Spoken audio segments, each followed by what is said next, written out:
Seven is about like a man and a woman who fall in love, and the man is a bitch and he murders his lover. But it's okay. Oh, sorry. Yeah, not just murders, and also necrophiles her body, and then she comes back alive and stabs him 50 times, the same way that he stabbed her 50 times, and he dies 50 fucking times. I can't believe it. Ripped his heart out right before his eyes. If you get me drunk enough, I will do a solo piano rendition of that song, front to back. Okay, then start drinking. I'm gonna go do it after the podcast.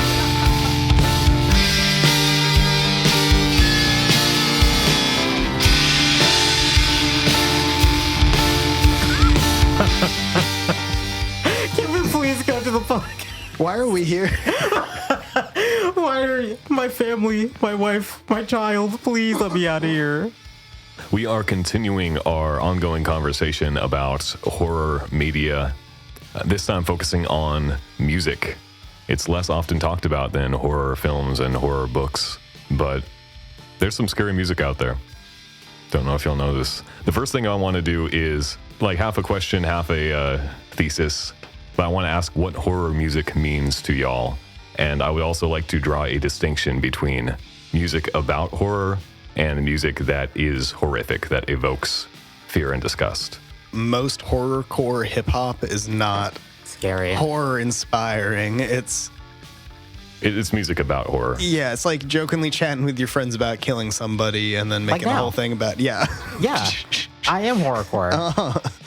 Except there are some like specific horrorcore songs that are horrific. And so I feel it's more the soundscape to me. The words still matter, but to me, like it gets to a certain point, it's like a slasher film is not scary necessarily.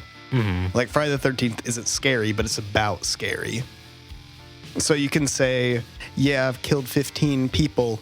I'm dropping bodies. I'd have a scary mask in the back of my car and I'm going to tie you up. Like, okay, cool. But like, how I just said that, is that scary in any capacity? I'm the worst person to talk to you about that Michael right is now. blatantly scared off that. I have a killer day on my hat right now. But if you say words like 3 milligram, 3-inch syringe stored in the left hip, person in sight right now, That body bag prepared, ready for delivery.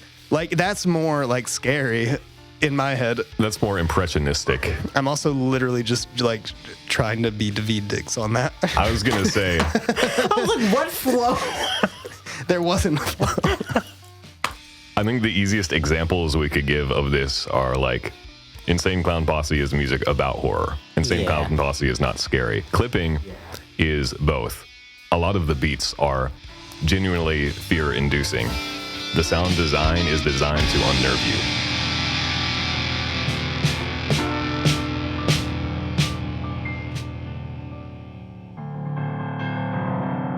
Just repeat it for me.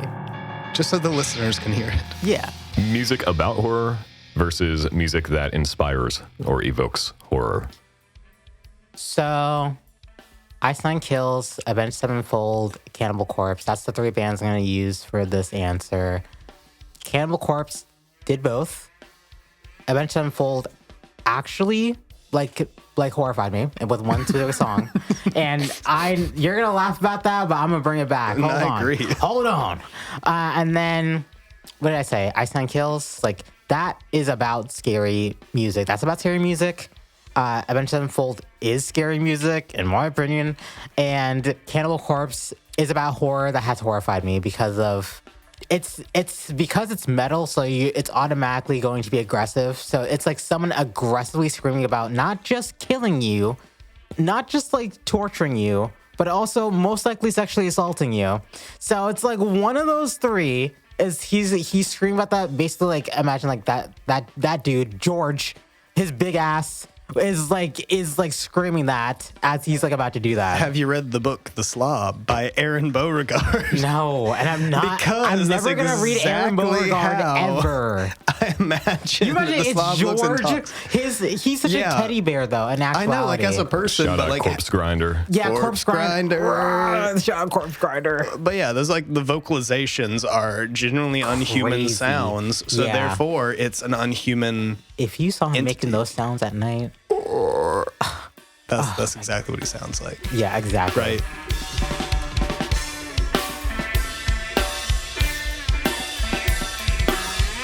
So, Avenged Sevenfold, I'm gonna go back to that. Which is in Sevenfold. A Little Piece of Heaven. The first time I listened to that, I wasn't in a good headspace, and I listened to it in my car, so it makes it worse because it was surround sound. Yeah, it's a fucked up song, and it definitely has inspired me for horror because it literally like it plucked me, it gobsmacked me, it gagged me. It's really fucking good. I'm into them now, but like, yeah, that horrified me because I've never.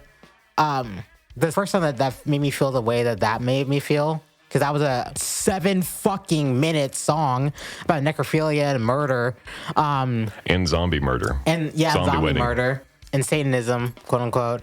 The first song that made me feel like that was Eminem's song about him killing his wife. Which one? 97 Bonnie and Clyde or Kim song? Kim song, because it's not a song. Because 97 Bonnie and Clyde is like him talking to his daughter while he's driving the dead body of his wife to the lake and Didn't saying, like that. Why the fuck "Oh, would don't he worry, do that? Haley. She's just Yeah. sleepy in the back. Like, No, no, that one she's I gonna like go more. float out and go swimming." Obviously Eminem's horrorcore, but like that one was like a little bit more comedic than Kim's song. Kim's song was not a song. It was just like an audio. Like that fucked a- me a up because skit. I thought it was gonna be a song or a skit. I thought it was gonna be a song when I was a kid because I liked Eminem, and then it was just that. I was like, why is he not in jail yet?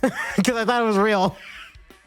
Because I was a kid. Do you remember if that was the Slim Shady LP or the Marshall Mathers? That sounds Slim Shady It coded. sounds Slim Shady. I mean, he had some It has to be disturbing Slim stuff on Shady. Marshall Mathers LP too. I mean, he has some disturbing stuff on everything. Yeah, because he's a horrorcore artist. He's the most Yeah. known horrorcore artist, actually. And I don't think a lot of people really They don't recognize They don't that. recognize that at all, which is crazy because just to listen.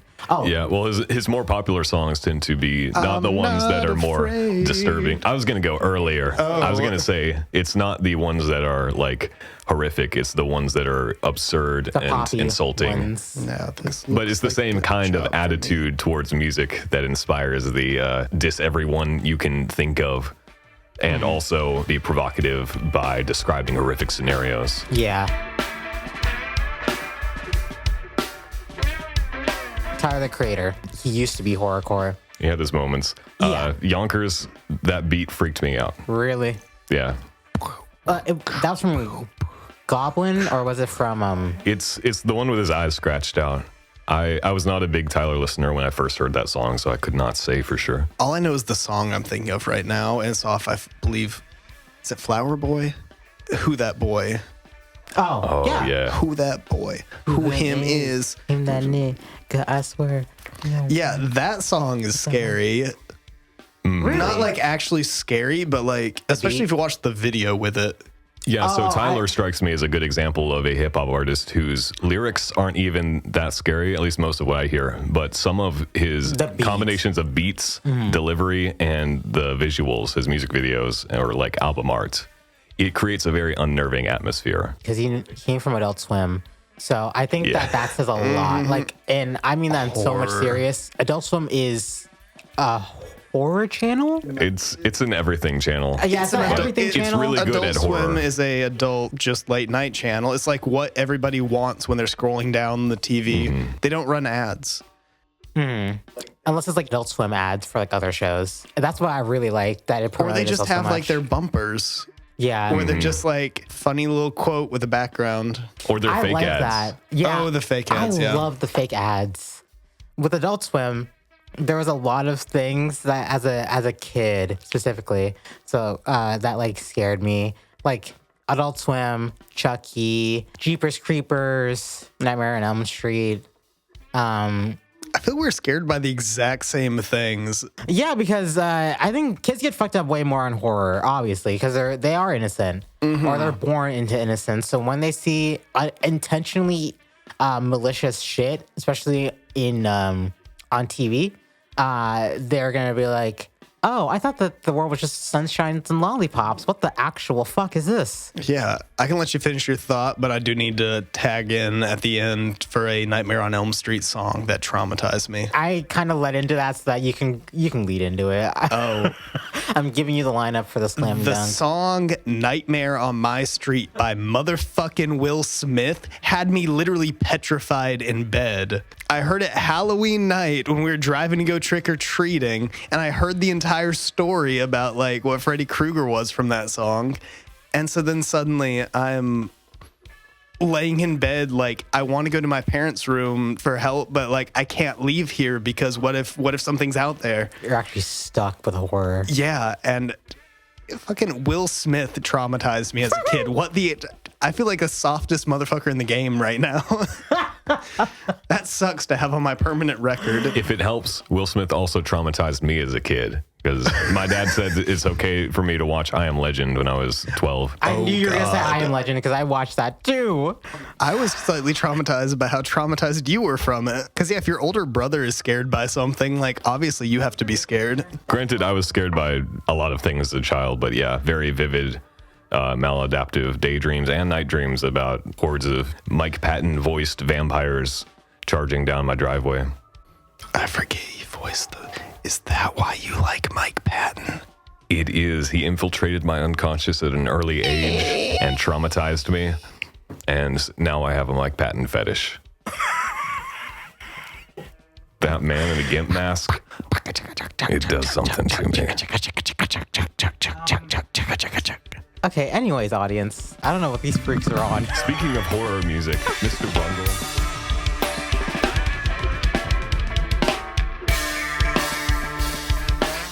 Well, because I also want to... I might be wrong on this. Horrorcore is hip-hop specifically. Horrorcore is it is the label for a subgenre / descriptor for hip-hop specifically. Yeah. Etymologically, horrorcore just means, it's the French suffix core. It's something that is horrific. Yeah. But like Insane Clown Posse, Twisted, older Hobson, except older Hobson is better than all of those. And like Eminem, that kind of stuff. It's like the whole... Yeah, clipping. Yeah. Clipping is new horrorcore in my head. Because I want to slap a new label on something that's... Even Death Grips I would call horrorcore. They're another case of both horror in lyrics and horrific sound design. Yeah. It goes. Nicotine. That song specifically, I forget if I relayed this on the podcast before, but that gave me a really bad trip when I was dead sober driving home from Raleigh one time. You were dead sober and it gave you a trip? Yeah, because it's like specifically the synth solo breakdown bit. That's what inspired the synth noise solo in Ultraviolent. But it's like this hard panning. It sounded like something was scratching at both sides of my car. Yeah, worst song to play while driving. And even the guillotine sound.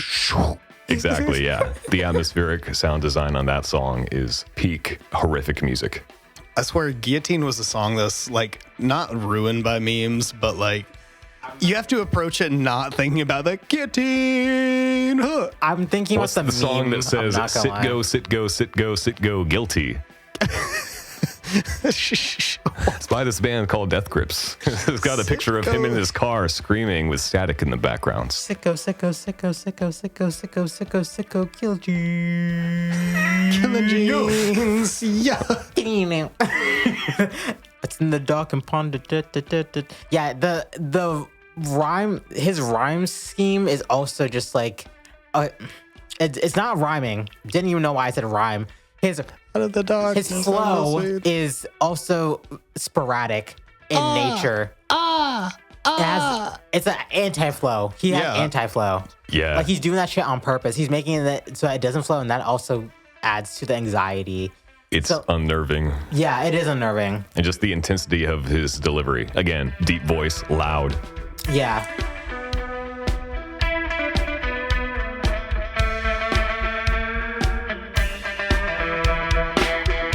Harley Poe. Oh my gosh. Harley Poe is... Okay, I'm going to try not to say horrorcore. It's like a horror... It's a horror country folk. Amigo the Devil.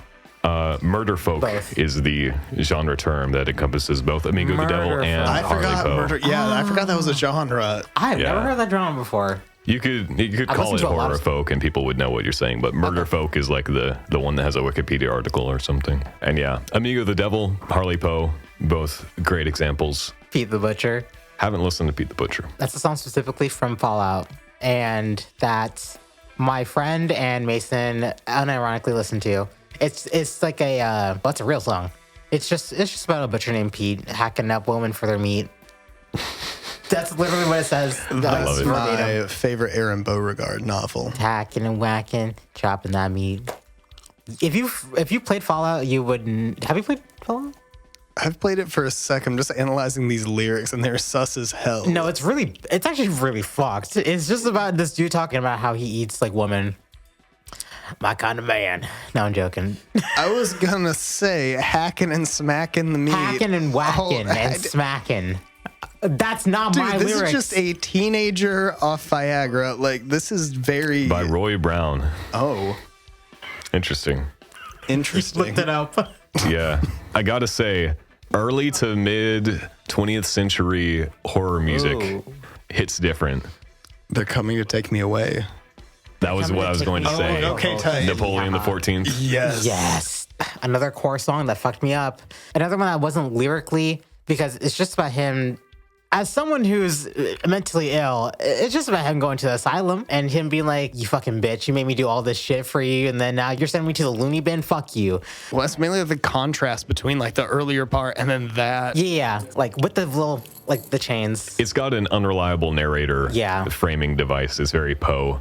It's like, now I'm in a happy home with flowers and chirping birds, happy people in white cloaks. They're coming to take me away, haha.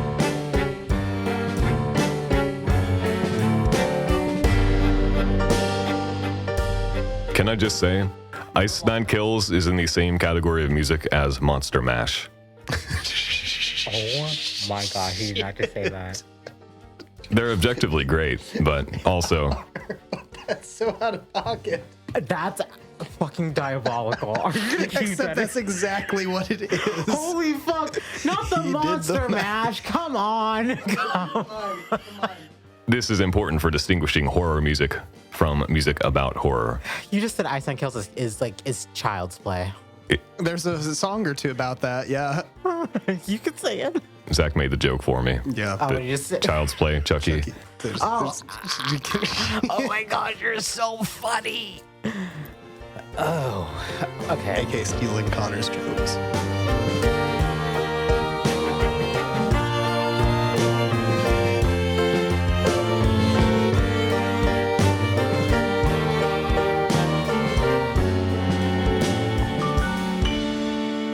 I was about to talk about the morals of things being done to bodies after they're dead. That has to be another episode. Revolving sex. Well, not about, I wasn't going to go into sexual way. I was going to go into people are concerned that I have so many dead animals across the street. And I don't kill them myself ever. I just find them and then I take them and then I keep them. And then I use them for the new album cover. So speaking of like horror music, if you want to talk about like sounds that really scare people, there's an upcoming project dropping today that actually has genuinely terrifying. And the entire concept of the project was how to make a song that genuinely sounds scary. And we're not saying just it's like scary. Like if you listen to it in surround sound or in pretty much any area, it will scare you. It has scared me and I've listened to it multiple times. Oh, I can't wait. So yeah, that's why I have dead animals over in my attic. To promote your song. To make album art. Yeah, to promote the song. I think that it's really ties into this episode, so it might be this episode might be a promo for It is somewhat Parasomnia. intentional. Because you're a bastard and you use me.